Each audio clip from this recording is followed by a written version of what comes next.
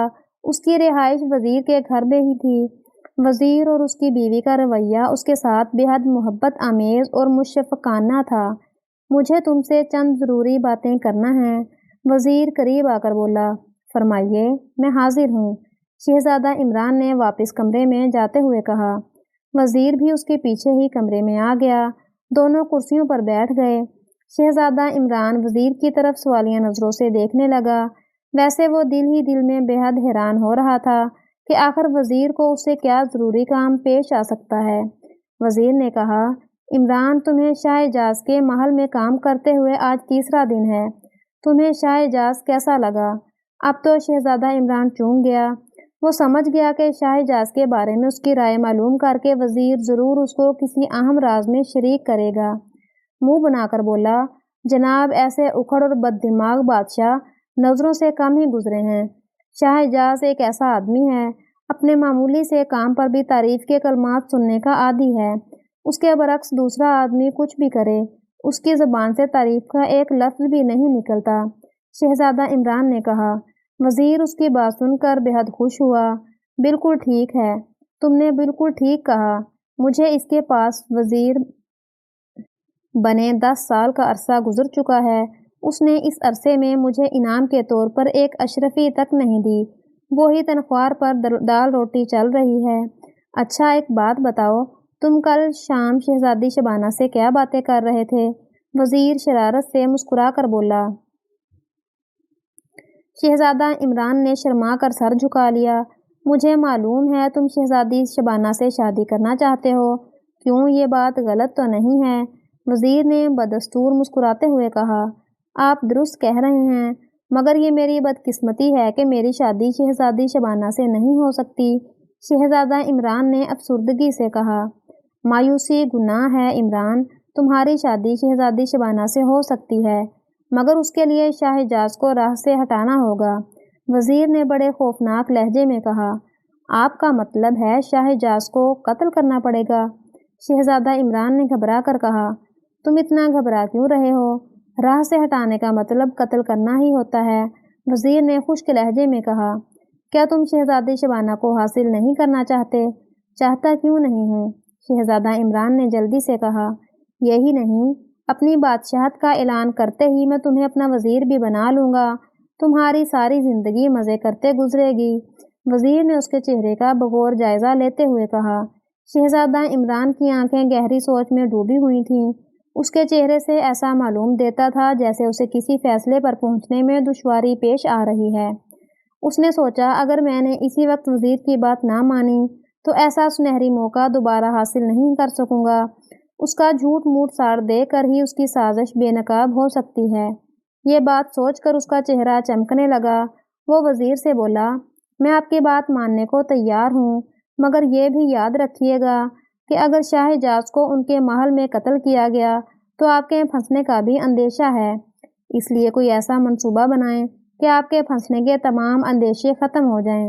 میں تمہاری ذہانت کو قدر کی نگاہ سے دیکھتا ہوں، مگر تم فکر مت کرو، میں نے ایک بہت ہی شاندار منصوبہ بنایا ہے۔ آج شاہ اعجاز شکار کھیلنے جنگل میں جا رہا ہے، اس کے ساتھ 8 سپاہی ہوں گے اور میں ہوں گا۔ تمہارا کام اتنا ہے کہ تم ہم لوگوں کے پیچھے سائے کی طرح لگے رہنا۔ دوپہر کے کھانے کے لیے جنگل میں کہیں قیام کریں گے۔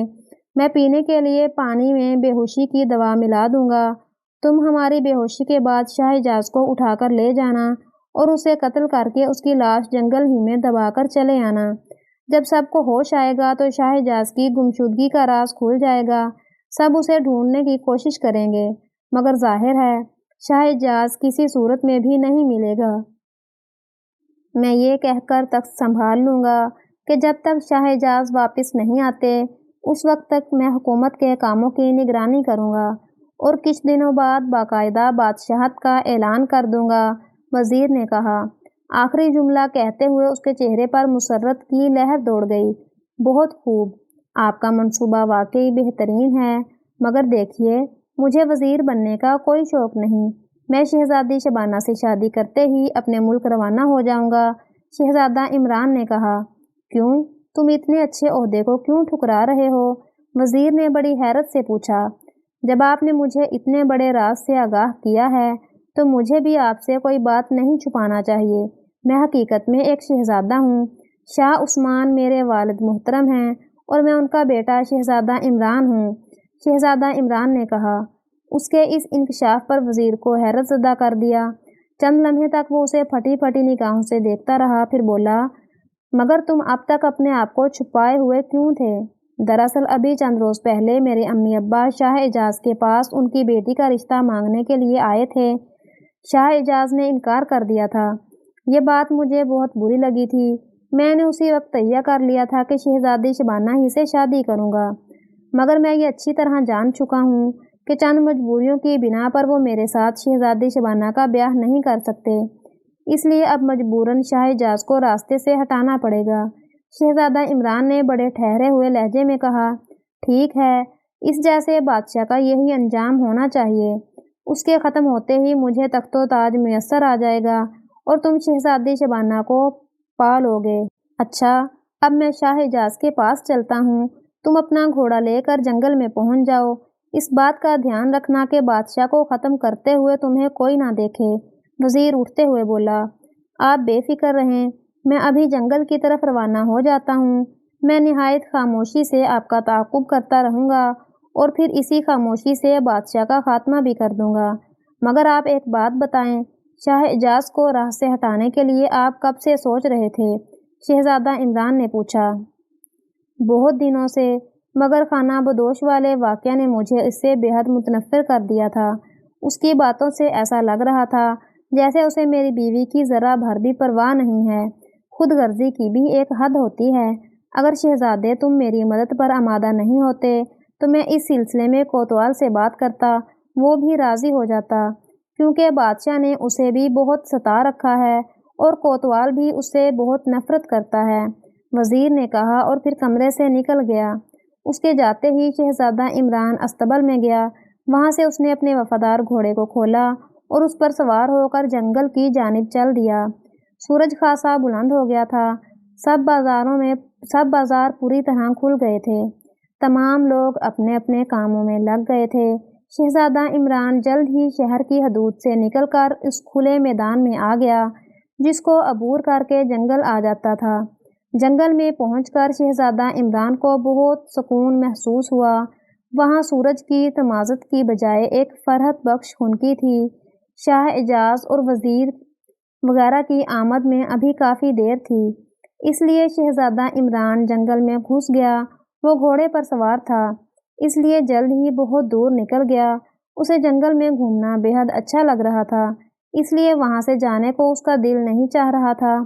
ایک جگہ ٹھنڈے پانی کا چشمہ بہہ رہا تھا۔ شہزادہ عمران کچھ دیر کے لیے دم لینے کے لیے وہاں ٹھہر گیا۔ اس نے چشمے سے پانی پیا اور ایک درخت سے ٹیک لگا کر زمین پر بیٹھ گیا۔ اچانک اس کی نظر ایک بڑے سے درخت پر پڑی۔ اس میں ایک کھو سی بنی ہوئی تھی۔ شہزادہ عمران کو اس کھو میں جانے کی خاص بات نظر آئی کہ وہ اپنی جگہ سے اٹھ کر اس کھو کا جائزہ لینے لگا۔ وہ اتنی چوڑی تھی کہ 2 آدمی بآسانی اس میں سے گزر سکتے تھے۔ شہزادہ عمران نے اندر گردن ڈال کر دیکھا۔ اندر تاریکی کا راج تھا۔ شہزادہ عمران کچھ دیر جانے کیا سوچتا رہا، پھر اس نے اس کھو میں جانے کا فیصلہ کر لیا۔ وہ اللہ کا نام لے کر اس میں داخل ہوا۔ اس کے پاؤں زمین پر لگ گئے۔ اس نے ٹٹول کر ایک پاؤں دھیرے سے آگے بڑھایا۔ اسے کچھ خلا سی محسوس ہوئی۔ ایسا محسوس دے رہا تھا جیسے وہ کسی زینے پر کھڑا ہے۔ اس نے تھوڑا سا جھک کر اپنا پاؤں پھر نیچے لٹکا دیا۔ وہ نیچے اترنے لگا۔ تھوڑی دیر بعد وہ کافی نیچے اتر آیا تھا اور اب اس کے سامنے ایک دروازہ تھا۔ شہزادہ عمران اس دروازے کے اندر داخل ہو گیا۔ اس نے اپنے آپ کو ایک کمرے میں پایا۔ اس کمرے میں قطعی گھٹن کا احساس نہیں ہو رہا تھا۔ کمرے کی دیواروں پر ایک خاص قسم کا مصالحہ لگا ہوا تھا جس سے اس کی دیواریں چمک رہی تھیں اور کمرہ بے حد روشن تھا۔ کمرہ کافی چوڑا تھا اور اس کی چھت میں جگہ جگہ سوراخ بنے ہوئے تھے جس سے تازہ ہوا اندر آ رہی تھی۔ شہزادہ عمران اس عجیب و غریب کمرے میں آ کر بے حد حیران تھا۔ اس نے بچپن میں سن رکھا تھا کہ پرانے زمانے کے ڈاکو درخت کی ایسی ہی کھوہوں کو اپنا مسکن بناتے تھے۔ وہ یہاں لوٹ مار کا سامان بھی رکھتے تھے اور خطرات کے وقت انہی میں پناہ بھی لیتے تھے۔ شہزادہ عمران نے کمرے میں نظر دوڑائی۔ اس نے دیکھا کہ کمرے کے ایک کونے میں ایک بستر لگا ہوا تھا۔ دیوار پر مختلف قسم کے ہتھیار لٹکے ہوئے تھے۔ دوسرے کونے میں کچھ صندوق پڑے تھے۔ شہزادہ عمران نے ایک صندوق کا ڈھکن اٹھا کر دیکھا، وہ سونے کی اینٹوں سے بھرا پڑا تھا، اور دوسرے صندوق کو بھی کھول کھول کر دیکھنے لگا۔ ان میں بھی سونے کی اینٹیں تھیں اور ہیرے جواہرات تھے۔ ہر چیز پر گرد کی موٹی موٹی تہہ تھی۔ ایسا معلوم دیتا تھا جیسے وہاں پر عرصے سے کوئی نہیں آیا۔ شہزادہ عمران نے بستر جھاڑا اور اس پر بیٹھ گیا۔ وہ سوچ رہا تھا کہ اس کمرے میں جو خزانہ ہے وہ کسی بادشاہ کے خزانے سے کم نہیں، مگر اسے اس بات پر حیرت ہو رہی تھی کہ جس کسی نے بھی یہ کمرہ بنایا ہے اس نے تازہ ہوا کی آمد کا کیسے انتظام کیا ہوگا، کیونکہ وہاں ذرا بھر بھی گھٹن کا احساس نہیں ہو رہا تھا۔ وہ وہاں پر مزید کچھ دیر تک رکتا، مگر اسے وزیر کی بات یاد آ گئی۔ وہ فوراً اٹھ کھڑا ہوا اور جلدی سے کمرے سے نکل کر اور زینے طے کر کے کھوہ سے باہر نکل آیا۔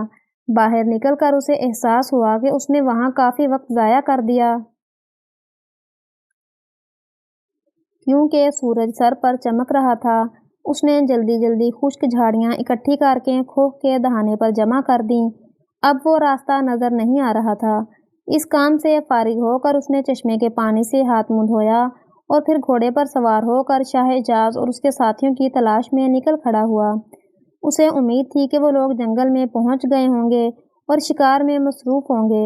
کافی دیر تک ادھر ادھر ڈھونڈنے کے باوجود بھی وہ انہیں تلاش نہ کر سکا۔ وہ پریشان ہو گیا اور ایک جگہ کھڑے ہو کر سوچنے لگا کہ اب کیا کیا جائے۔ اچانک اس کے کانوں میں کسی کے زور زور سے باتیں کرنے کی آواز آئی۔ وہ اس طرف متوجہ ہو گیا۔ وہاں سے چند فرلانگ کے فاصلے پر اسے شاہ اعجاز، وزیر اور سپاہیوں کے علاوہ شہزادی شبانہ بھی نظر آ گئی۔ شہزادی شبانہ کو دیکھ کر شہزادہ عمران کو تھوڑی سی حیرت ہوئی۔ وہ لوگ شاید کھانے کی تیاری کر رہے تھے۔ شہزادہ عمران خاموشی سے اپنے گھوڑے کو لے کر گھنی جھاڑیوں کے پیچھے آ گیا۔ ان جھاڑیوں میں چھپ کر وہ بڑی آسانی سے ان سب کو نظر میں رکھ سکتا تھا۔ وہ لوگ آگ پر ایک ہرن بھون رہے تھے۔ شاہ اعجاز، وزیر اور شہزادی شبانہ ایک طرف بیٹھے باتوں میں مصروف تھے۔ وزیر اپنا سر ادھر ادھر گھما کر غالباً شہزادہ عمران کی موجودگی کو محسوس کر رہا تھا۔ اس کی بے چینی محسوس کر کے شہزادہ عمران کے لبوں پر مسکراہٹ دوڑ گئی۔ تھوڑی دیر بعد ہرن کو آگ پر سے اتار لیا گیا۔ اس کے ساتھ دسترخوان بھی بچھا دیا گیا۔ سپاہی دوسری طرف بیٹھ کر کھانا کھا رہے تھے، جبکہ شاہ اعجاز اور وزیر اور شہزادی شبانہ ایک ہی دسترخوان پر بیٹھے ہوئے تھے۔ انہیں کھانا کھاتے دیکھ کر شہزادہ عمران کو بھی بھوک محسوس ہونے لگی۔ وہ انہیں کھانا کھاتا دیکھتا رہا۔ کھانے سے فارغ ہو کر چھاگریں کھولی گئیں اور وہ لوگ پانی پینے لگے۔ پانی پینے کے 5-10 منٹ بعد ہی سب لوگوں نے اونگنا شروع کر دیا اور وہ تمام کے تمام بے ہوش ہو کر وہیں لیٹ گئے۔ شہزادہ عمران چند لمحے تک وہیں بیٹھا رہا، پھر اٹھ کر ان لوگوں کی طرف آیا۔ سب سے پہلے اس نے کھانے کی طرف توجہ دی۔ وہاں پر کافی کچھ بچا تھا جسے شہزادہ عمران نے خوب سیر ہو کر کھایا۔ پھر پانی پینے کے لیے اس نے پاس پڑی ہوئی چھاگل اٹھائی اور منہ سے لگانا ہی چاہتا تھا کہ اسے یاد آ گیا کہ اس پانی میں تو بے ہوشی کی دوا ملی ہوئی ہے۔ اس نے چھاگل کو جلدی سے زمین پر گرا دیا۔ پیٹ بھرا تو اس پر غنودگی سی طاری ہونے لگی۔ وہ کچھ دیر آرام کرنا چاہتا تھا، مگر اس کا موقع نہیں تھا۔ اس نے اپنے گھوڑے کو آواز دی اور بے ہوش بادشاہ کو اٹھا کر گھوڑے کی پشت پر ڈال دیا۔ پھر اس کے گھوڑے کی رسی پکڑی اور ایک جانب کو چل دیا۔ وہ اس بات سے بے خبر تھا کہ اس کا رومال وہیں گر گیا ہے۔ سب سے پہلے شہزادی شبانہ کو ہوش آیا تھا۔ وہ اٹھی اور حیرانگی سے چاروں طرف دیکھنے لگی۔ سپاہی بھی ابھی تک بے ہوش تھے، وزیر بھی ایک طرف پڑا تھا، مگر شاہ اعجاز کا کہیں پتہ نہیں تھا۔ اپنے باپ کو وہاں نہ پا کر وہ گھبرا گئی اور زور زور سے آوازیں دینے لگی۔ اچانک اس کی نظر زمین پر پڑے ہوئے ایک رومال پر پڑی۔ اس نے جھپٹ کر وہ رومال اٹھا لیا۔ آسمانی رنگ کا یہ رومال اس نے شہزادہ عمران کے پاس کل ہی دیکھا تھا۔ شہزادی شبانہ کی آوازوں نے سپاہیوں اور وزیروں کو جگا دیا۔ وہ لوگ آنکھیں ملتے ہوئے اٹھ کر بیٹھ گئے۔ شہزادی شبانہ نے رومال چھپا لیا۔ وزیر نے کہا، تعجب ہے، کھانا کھاتے ہی آنکھ لگ گئی۔ ابا حضور غائب ہیں، جانے کہاں چلے گئے ہیں؟ ویسے یہ نیند کا اثر نہیں تھا، ہم لوگوں کو بے ہوشی کی دوا کھلائی گئی تھی۔ شہزادی شبانہ نے پریشان لہجے میں کہا۔ اچھا؟ وزیر مارے حیرت کے اچھل پڑا۔ بادشاہ سلامت کہاں ہیں؟ وہ چاروں طرف دیکھنے لگا۔ مجھے تو یہ کوئی سازش معلوم دیتی ہے، ہمیں بے ہوش کر کے کوئی انہیں اپنے ساتھ لے گیا ہے۔ شہزادی شبانہ نے فکر مندی سے کہا۔ وزیر کا چہرہ فک ہو گیا، تھوک نگل کر بولا، ہو سکتا ہے کسی کام سے کہیں نکل گئے ہوں، وہ ہم لوگوں کو اس حالت میں چھوڑ کر نہیں جا سکتے تھے۔ شہزادی شبانہ نے بڑے یقین سے کہا۔ آپ بالکل صحیح سمجھ رہی ہیں شہزادی صاحبہ، شہزادہ عمران نے بڑی صاف گوئی سے کہا۔ شہزادی شبانہ کو شاید یہ بات سننے کی توقع نہیں تھی، وہ حیرت سے اسے گھورنے لگی۔ آپ کے ابا جان کو میں نے ہی وہاں بے ہوشی کی حالت میں اٹھایا تھا، اب وہ ایسی جگہ آرام فرما رہے ہیں جہاں یا تو صرف میں جا سکتا ہوں یا پھر موت کا فرشتہ جا سکتا ہے۔ اگر لاکھوں آدمی بھی ان کو تلاش کرنے پر لگا دیے جائیں تو ان کا ملنا محال ہے، اس لیے شہزادی صاحبہ جو کچھ میں کہہ رہا ہوں اسے غور سے سنیے۔ شہزادہ عمران کا لہجہ بالکل ہی بدل گیا تھا۔ اگر آپ اپنے والد محترم کی زندگی چاہتی ہیں تو ان باتوں کو اپنے تک ہی رکھیے گا، دوسری صورت میں آپ کے ابا کی زندگی کی ضمانت نہیں دے سکتا۔ تم تو بہت کمینے شہزادے ہو، شہزادی شبانہ روتے ہوئے بڑے غصے سے بولی۔ مجھ جیسے کمینہ شہزادہ تو آپ کو ڈھونڈنے سے بھی نہیں ملے گا، مگر براہ کرم اپنی زبان کو لگام دیجیے۔ آپ ایک شہزادی ہیں، کسی نان بائی کی لڑکی نہیں ہیں جو ایسی گھٹیا گفتگو کرنے پر تل گئی ہیں۔ شہزادہ عمران خشک لہجے میں بولا، میں ابھی تمہیں گرفتار کروا کے تمہاری حقیقت کھول دیتی ہوں۔ شہزادی شبانہ نے دھمکی دی۔ میں گرفتاری سے نہیں ڈرتا، مگر شاید آپ یہ بات بھول گئی ہیں کہ جس جگہ آپ کے ابا حضور ہیں وہاں صرف میں ہی جا سکتا ہوں یا پھر موت کا فرشتہ۔ اگر آپ نے مجھے قید میں ڈال دیا، میری گردن کٹوا دی یا سولی پر لٹکا دیا تو آپ کے پیارے ابا جان کی خبر گیری کون کرے گا؟ ان کا کھانا لے کر کون جائے گا؟ وہ بیچارے تو مر جائیں گے۔ اس کی اس بات سے شہزادی شبانہ ڈر گئی، بولی، میں نے تم پر اعتماد کر کے شدید غلطی کی تھی، تم بہت مکار شہزادے ہو، تم میرے ابا حضور کو کب رہا کرو گے؟ جب میری اور تمہاری شادی ہو جائے گی۔ شہزادہ عمران ہنس کر بولا۔ شہزادی شبانہ دانت پیس کر بولی، کبھی آئینے میں شکل بھی دیکھی ہے اپنی؟ جی ہاں، روز دیکھتا ہوں، اور یہ سوچ کر کڑتا رہتا ہوں کہ شکل وکل لنگوروں جیسی ہے۔ شہزادہ عمران نے بڑے مزے سے کہا۔ اس کے ہونٹوں پر مسکراہٹ تھی۔ شہزادی اسے گھورتی رہی، پھر اچانک اس کی آنکھوں میں ایک دم سے آنسو آ گئے اور وہ وہیں زمین پر بیٹھ کر سسکیاں بھر کر رونے لگی۔ اسے روتا دیکھ کر شہزادہ عمران پریشان ہو گیا، اس کے پاس بیٹھ کر بولا، پیاری شہزادی مجھے معاف کر دو، تم رونا بند کر دو، میں تمہیں حقیقت سے باخبر کر دوں گا۔ اس کی بات میں جانے کیا جادو تھا کہ شہزادی شبانہ فوراً چپ ہو گئی اور بے بسی سے اسے دیکھنے لگی۔ میں تم سے بہت ساری باتیں کرنا چاہتا ہوں، اپنے کمرے میں چلو، وہیں پر گفتگو ہوگی، شہزادہ عمران نے سنجیدگی سے کہا۔ شہزادی شبانہ خاموشی سے اٹھ کر آگے بڑھ گئی۔ شہزادہ عمران اس کے پیچھے پیچھے آ رہا تھا۔ کمرے میں پہنچ کر شہزادہ عمران بولا، سب سے پہلے تو میں تم سے معافی مانگتا ہوں، میں نے تمہارا بہت دل دکھایا ہے، مجھے تم سے ایسی باتیں نہیں کرنا چاہیے تھیں، ان باتوں کو چھوڑو، تم کیا بتا رہے تھے مجھے؟ شہزادی شبانہ بے تابی سے بولی اور اپنے آنسو پونچھنے لگی۔ یہ ایک بہت ہی لمبی کہانی ہے، دراصل تمہارے ابا امی نے تمہیں اس حقیقت سے بے خبر رکھا ہے کہ جس روز تمہاری شادی ہوگی اس دن اس ملک کے بادشاہ یعنی تمہارے ابا وفات پا جائیں گے۔ شہزادہ عمران نے کہنا شروع کیا۔ نہیں، شہزادی شبانہ گھبرا کر بولی، اس نہیں کا تو سوال ہی پیدا نہیں ہوتا، پورے 48 نجومیوں نے اس بات کی تصدیق کی ہے۔ شہزادہ عمران سر ہلا کر بولا، تمہیں یہ بات معلوم تھی، تم پھر بھی مجھ سے شادی کرنا چاہتے تھے؟ شہزادی شبانہ آنکھیں نکال کر بولی، تمہیں میرے ابا حضور سے ہمدردی نہیں ہے؟ دیکھو شہزادی، مجھ سے یوں آنکھیں نکال کر بات کرنا بند کرو، زیادہ ڈانٹ پھٹکار سن کر میں رونے لگتا ہوں اور پھر تمہاری طرح بہت جلدی چپ نہیں ہو جاتا، میرا رونا کئی دن تک چلتا ہے۔ بہرحال تمہارا یہ کہنا قطعی غلط ہے کہ مجھے تمہارے ابا سے ہمدردی نہیں ہے، تم میری پوری بات تو نہیں سن رہی ہو، بیچ بیچ میں بول پڑتی ہو اور میں بھول جاتا ہوں کہ کیا کہہ رہا تھا۔ شہزادہ عمران نے منہ بنا کر کہا، اچھا اب میں بیچ میں نہیں بولوں گی، تم کہو۔ شہزادی شبانہ نے کہا، جب میری امی حضور نے مجھے یہ کہانی سنائی کہ تمہاری شادی شاہ اعجاز اس وجہ سے نہیں کر سکتے کہ میں نے تمہارے ملک میں آنے کی ٹھانی، میں یہاں کے حالات کا جائزہ لینا چاہتا تھا۔ اس دوران ایک اتفاقی حادثے کے سبب میری ملاقات وزیر اور اس کی بیوی سے ہو گئی۔ وزیر آپ کے ابا جان سے بے حد نالاں تھا، پھر اسے دل میں تخت و تاج کی ہوس بھی تھی، اس لیے اس نے مجھے اپنے اس منصوبے میں شامل کر لیا کہ تم بادشاہ کو جنگل میں بے ہوشی کے عالم میں اٹھا کر کہیں لے جا کر قتل کر دینا، اس کے عوض میں تمہاری شادی شہزادی شبانہ سے کر دوں گا۔ میں نے حامی بھر لی، لیکن میں ایک نرم دل شہزادہ ہوں، بادشاہ سلامت کو قتل تو نہیں کیا ہے، مگر انہیں ایک بڑی محفوظ سی جگہ پر بند ضرور کر آیا ہوں۔ شہزادہ عمران نے بڑے مزے سے بتایا۔ خدا غارت کرے اس نمک حرام وزیر کو، شہزادی شبانہ دانت پیس کر بولی، اور شہزادہ عمران تم بھی اس بدبخت کا ساتھ دے رہے ہو۔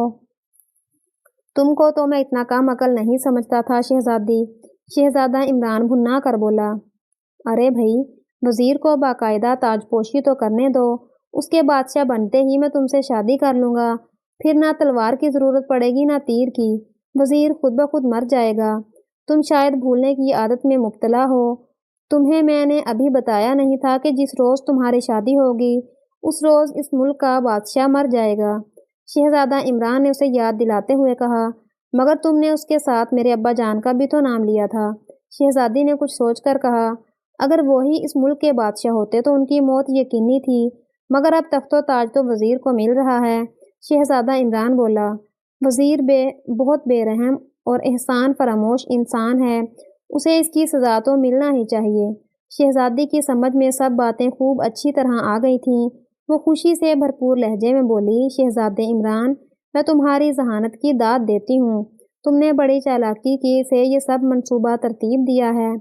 اب تم اپنی امی حضور کو یہ بات بتا دو، وزیر کو تخت و تاج سونپنے میں زیادہ دیر نہیں ہونی چاہیے، اب میں وزیر کے پاس جا رہا ہوں۔ شہزادہ عمران نے شہزادی شبانہ کے کمرے سے نکلتے ہوئے کہا۔ شہزادی شبانہ اپنی ماں ملکہ حسن بانو کے پاس آئی اور پوری تفصیل سے تمام باتیں سنائیں۔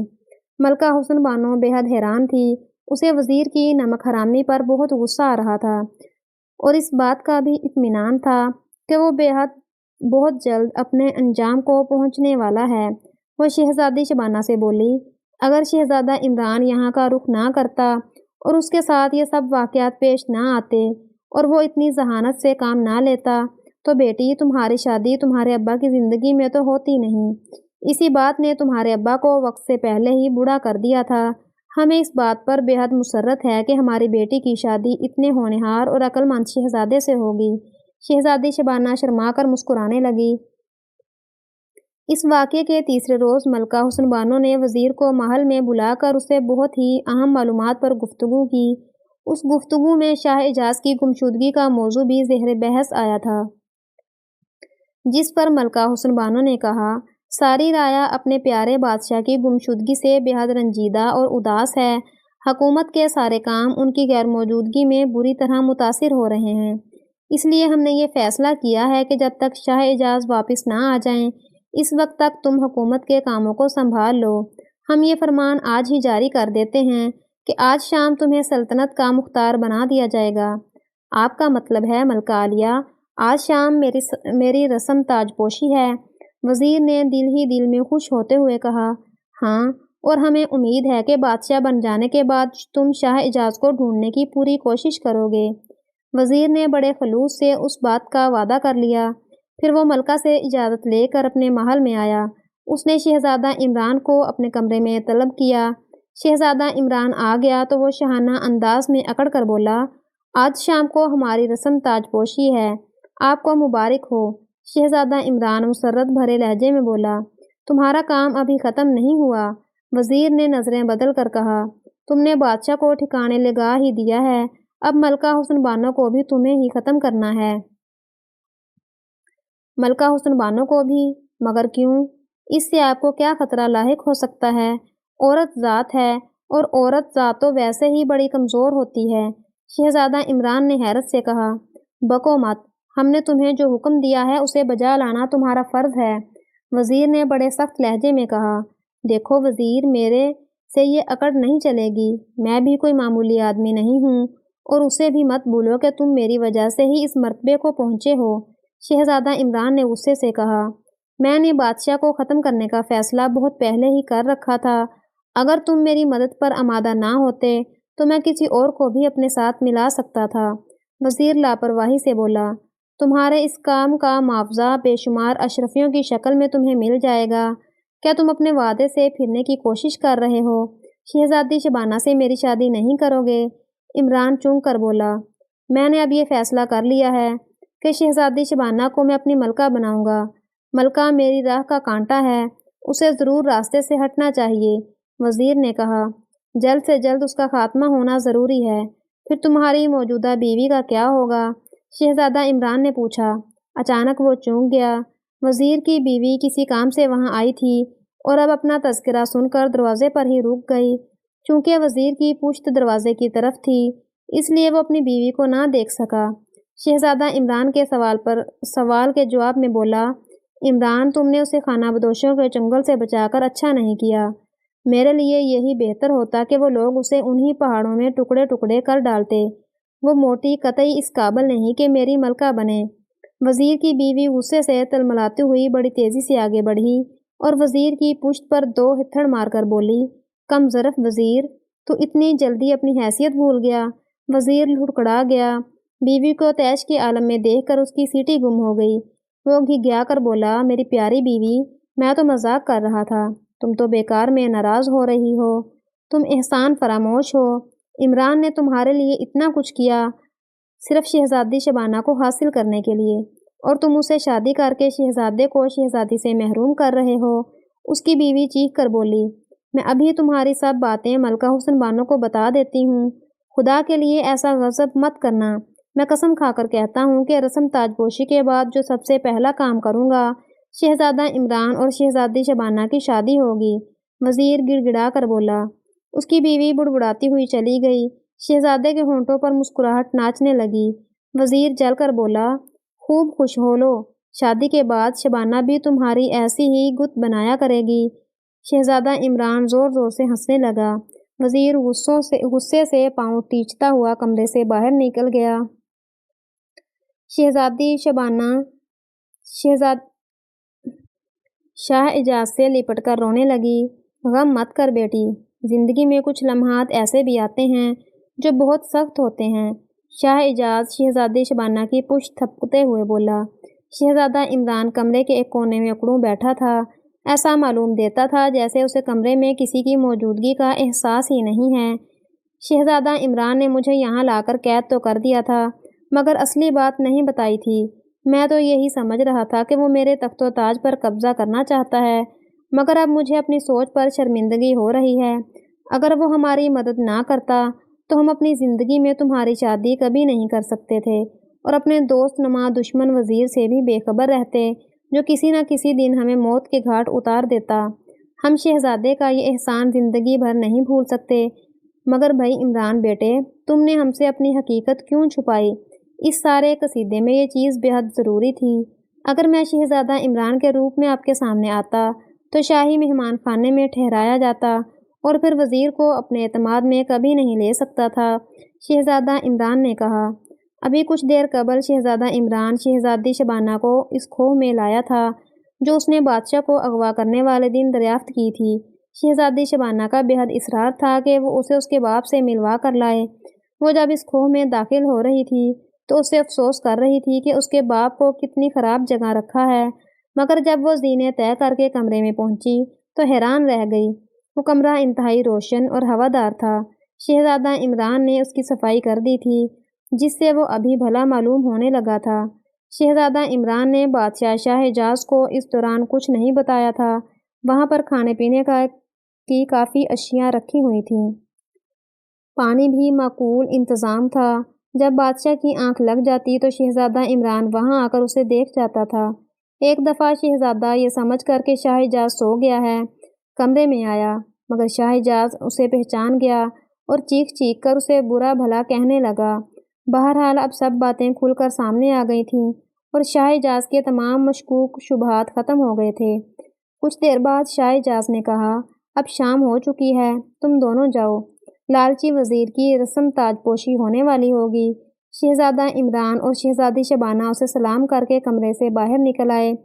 اب باہر سے کنڈی بند کرنے کی ضرورت نہیں تھی، وہ دونوں کھو سے باہر آ گئے اور پھر گھوڑے پر سوار ہو کر محل کی جانب چل دیے۔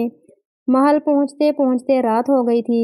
وزیر کی بیوی شہزادہ عمران کو ڈھونڈتی پھر رہی تھی۔ شہزادی شبانہ کو محل میں چھوڑ کر جب وہ وزیر کے گھر آیا تو وزیر کی بیوی جلدی سے اس کے پاس آئی۔ تم کہاں غائب ہو گئے تھے؟ میرے شوہر نے تخت سنبھال لیا ہے، میں تمہیں ڈھونڈتی رہی، چلو جلدی سے دلہا بن جاؤ۔ شہزادی شبانہ کی ماں نے بھی شادی کی اجازت دے دی ہے، مگر اتنی جلدی بھی کیا ہے، شادی کل بھی ہو سکتی ہے۔ شہزادہ عمران نے کہا، تم کل کی بات کر رہے ہو اور میں ایک لمحہ کی تاخیر برداشت نہیں کر سکتی۔ تم میرے شوہر کو نہیں جانتے، کیا پتہ مجھے کچھ کھلا کر شہزادی سے شادی کر بیٹھے۔ وہ ہر بات میں اپنا فائدہ دیکھتا ہے، اس کے تمام خاندان والے بنیے تھے۔ وزیر تو اب بنا ہے، وزیر کی بیوی ہونٹ سکوڑ کر نفرت بھرے لہجے میں بولی۔ اس نے شادی کے تمام انتظامات کر لیے تھے۔ تھوڑی دیر بعد شہزادہ عمران دلہا بنا ایک پھولوں سے سجی بگھی میں بیٹھا وزیر کی بیوی کے ساتھ محل کی طرف جا رہا تھا۔ راستے میں لوگوں کا ایک ہجوم تھا جو اپنی شہزادی کی شادی کا سن کر دلہا کو ایک نظر دیکھنے کے لیے جمع تھا۔ وہ لوگ شہزادہ عمران پر پھول برسا رہے تھے۔ میں نے ملکہ حسن بانو سے کہہ کر شہزادی شبانہ کی شادی کا بھی رسم تاج پوشی کی تقریب میں اعلان کروا دیا تھا۔ وزیر کی بیوی نے شہزادہ عمران کے کان میں سرگوشی کی۔ شہزادہ عمران ٹھنڈی سانس بھر کر رہ گیا۔ محل کے صدر دروازے میں وزیر جو اب بادشاہ بن گیا تھا، ان کے استقبال کے لیے موجود تھا۔ وہ شاہی لباس پہنے اور سر پر سونے کا تاج رکھے بڑے فخر اور غرور سے سینہ تان کر کھڑا تھا۔ محل کے سبززار میں مہمانوں کے بیٹھنے کا انتظام کیا گیا تھا۔ ابھی شام کو یہاں پر وزیر کی تاج پوشی کی گئی تھی۔ شادی میں شرکت کرنے والے پھر دوبارہ یہاں جمع ہو گئے تھے۔ تھوڑی دیر بعد شادی ہو گئی۔ سب لوگوں نے شہزادہ عمران کو مبارکباد کے ساتھ تحفے تحائف بھی دیے۔ پھر سب کو کھانا کھلایا جانے لگا۔ کھانے کے بعد سب مہمان چلے گئے۔ وزیر شہزادہ عمران کو لے کر ایک کمرے میں آ گیا۔ وہ اس کمرے میں شاہ اعجاز کو اکثر شطرنج کھیلتے دیکھا کرتا تھا۔ اس نے سوچا کہ بادشاہوں کے لیے شطرنج کھیلنا انتہائی ضروری ہوتا ہے، اس لیے اس نے شہزادہ عمران کو دعوت دی کہ وہ اس کے ساتھ شطرنج کھیلے۔ شہزادہ عمران نے اس کی یہ دعوت قبول کر لی۔ پھر وہ دونوں شطرنج کھیلنے میں مصروف ہو گئے۔ کچھ دیر بعد وزیر کو پیاس لگی۔ اس نے ایک غلام کو طلب کر کے اسے مشروب لانے کا حکم دیا۔ غلام نے فوراً ہی اس کے حکم کی تعمیل کی اور ایک تشتری میں مشروبات کے گلاس لے کر آ گیا۔ وزیر کا دھیان کھیل کی طرف تھا۔ اس نے بغیر دیکھے تشتری کی طرف ہاتھ بڑھایا۔ غلام کی نظریں شطرنج پر لگی تھیں، اس لیے وہ بھی نہ دیکھ سکا کہ وزیر کے ہاتھ سے ٹکرا کر ایک گلاس گرنے والا ہے۔ گلاس گر گیا اور تمام مشروب وزیر کے کپڑوں پر گر گیا۔ وزیر غصے سے بھنا کر کھڑا ہو گیا اور منہ سے اول پول بکتے ہوئے غلام کے چہرے پر ایک ہاتھ جڑ دیا۔ غلام ایک طاقتور سیاہ فام نوجوان تھا۔ اس کا سیاہ چہرہ غصے سے اور سیاہ ہو گیا۔ اس نے تشتری کو زمین پر پھینکا اور اپنا طاقتور مکہ پوری قوت سے وزیر کی گردن پر دے مارا۔ مکہ پڑتے ہی ہڈی ٹوٹنے کی آواز آئی اور وزیر کے منہ سے کوئی آواز نہیں نکلی۔ وہ بغیر آواز نکالے زمین پر گر گیا۔ شام سے اسے اس سور کے بچے نے مجھے یہ 9واں تھپڑ مارا ہے، غلام نے اپنا گال سہلاتے ہوئے کہا۔ کہاں تک اپنے گال کو سہلاتا رہوں گا، یہ کہہ کر وہ کمرے کی کھڑکی کی طرف بڑھا اور اس میں سے باہر تاریکی میں کود گیا۔ وہ دونوں لڑکیاں جو وزیر کو مور کے پروں کا بنا پنکھا جل رہی تھیں، چیختی ہوئی باہر کی جانب بھاگیں۔ پھر لمحہ بھر میں یہ خبر پورے محل میں پھیل گئی کہ ایک غلام نے اپنے نئے بادشاہ کا خون کر دیا ہے۔ سب لوگ محل کے اس کمرے میں جمع ہو گئے۔ شہزادہ عمران نے مختصراً انہیں پورا واقعہ سنایا اور کمرے سے نکل گیا۔ استبل سے اس نے اپنا گھوڑا لیا اور شاہ اعجاز کو لینے کے لیے جنگل کی طرف روانہ ہو گیا۔ شاہ اعجاز کی اچانک آمد نے سب کو حیرت امیز خوشی میں مبتلا کر دیا۔ رات زیادہ ہو گئی تھی، اس لیے یہ خبر محل سے نکل کر لوگوں تک نہ پہنچ سکی۔ دوسرے دن بادشاہ نے ایک فرمان جاری کیا جس میں اپنی واپسی اور وزیر کی حادثاتی موت کا ذکر کیا۔ اس کے ساتھ ہی دوپہر کو محل کے باہر والے میدان میں رایا سے خطاب کرنے کا اعلان بھی کر دیا۔ اس کی واپسی نے پورے ملک میں خوشی کی لہر دوڑا دی تھی۔ تمام لوگ اپنے عزیز بادشاہ کی باتیں سننے کے لیے جوک در جوک محل کی طرف آنا شروع ہو گئے۔ دوپہر کو بادشاہ نے انہیں گمشدگی کی ایک فرضی کہانی سنا دی۔ اس نے کہا تھا کہ شکار کے دوران اسے کچھ جنگلی پکڑ کر لے گئے تھے اور موقع ملتے ہی وہ وہاں سے فرار ہو کر یہاں پہنچ گیا۔ اس خوشی میں شاہ اعجاز نے وہاں آنے والوں کو 500 اشرفیاں دیں۔ اس کے ساتھ ہی ملک میں 3 روز کی عام تعطیل کا اعلان کر دیا گیا۔ تمام لوگ خوش خوش اپنے گھروں کو لوٹ گئے۔ وزیر کی بیوی کو شہزادہ عمران کی چالاکی کا علم ہو گیا تھا، اس لیے وہ اپنے محل سے تمام قیمتی چیزیں لے کر نہ جانے کہاں غائب ہو گئیں۔ شہزادہ عمران کو وزیر کی زبانی پتہ چل چکا تھا کہ شہر کا کوتوال بادشاہ کے خلاف ہے، اس لیے اسے بھی نوکری سے برخاست کر کے ملک بدر کر دیا گیا۔ شہزادہ عمران کی ہدایت پر جنگل کے اس بڑے درخت کے کمرے میں سے وہ تمام خزانہ بھی منگوا لیا گیا تھا جہاں اتنے روز تک شاہ اعجاز نے قیام کیا تھا۔ ان تمام کاموں سے فارغ ہو کر شہزادہ عمران نے اطمینان کا سانس لیا۔ اس نے اپنے محل کی یاد ستانے لگی تھی جہاں اس کی پیاری امی اور پیارے ابا اس کے منتظر تھے۔ اس نے اپنی اس خواہش کا اظہار شاہ اعجاز سے کیا۔ شاہ اعجاز تو اس بات پر مصر تھا کہ اسے کچھ روز یہاں قیام کرنا چاہیے، مگر پھر شہزادہ عمران کی ضد کے آگے اس نے ہتھیار ڈال دیے۔ اگلے دن شہزادہ عمران اپنی بیوی شہزادی شبانہ کو لے کر اپنے ملک کی طرف روانہ ہو گیا۔ بادشاہ نے اس کے انکار کے باوجود جنگل سے ملنے والا تمام خزانہ اس کے ساتھ ہی کر دیا تھا۔ اس نے ان کی حفاظت کے لیے 100 سپاہی بھی ان کے ساتھ کر دیے تھے۔ 4 روز کے مسلسل سفر کے دوران شہزادہ عمران اپنے ملک میں پہنچ گیا۔ اس کی آمد کی اطلاع سن کر بادشاہ اور ملکہ دوڑے دوڑے آئے۔ شہزادہ عمران اپنی ماں سے لپٹ گیا۔ شہزادی شبانہ سونے کی تاروں والی چادر اوڑھے کھڑی تھی اور اس کا چہرہ نظر نہیں آتا تھا۔ شہزادہ عمران نے کہا، امی حضور، یہ آپ کی بہو ہے۔ ملکہ نے آگے بڑھ کر شہزادی شبانہ کا چہرہ دیکھا اور حیران رہ گئی۔ وہ سوالیہ نظروں سے شہزادہ عمران کو دیکھنے لگی۔ شہزادہ عمران ہنس کر بولا، امی حضور، اندر چلیے، میں آپ کو سب کچھ بتا دوں گا۔ پھر شہزادہ عمران نے انہیں پوری کہانی سنا دی۔ بادشاہ اور ملکہ اپنے شہزادے کا کارنامہ سن کر پھولے نہیں سما رہے تھے۔ چند روز کے بعد بادشاہ نے تخت و تاج شہزادہ عمران کے سپرد کر دیا اور پھر سب ہنسی خوشی رہنے لگے۔ پیارے دوستو، اگر سٹوری پسند آئی ہو تو سٹوری کو لائک اور شیئر کرنا مت بھولیں، اور مزید اس طرح کی ویڈیوز کے لیے میرے چینل کو سبسکرائب کریں اور کمنٹ سیکشن میں اپنی قیمتی رائے کا اظہار لازمی کریں۔ جزاک اللہ۔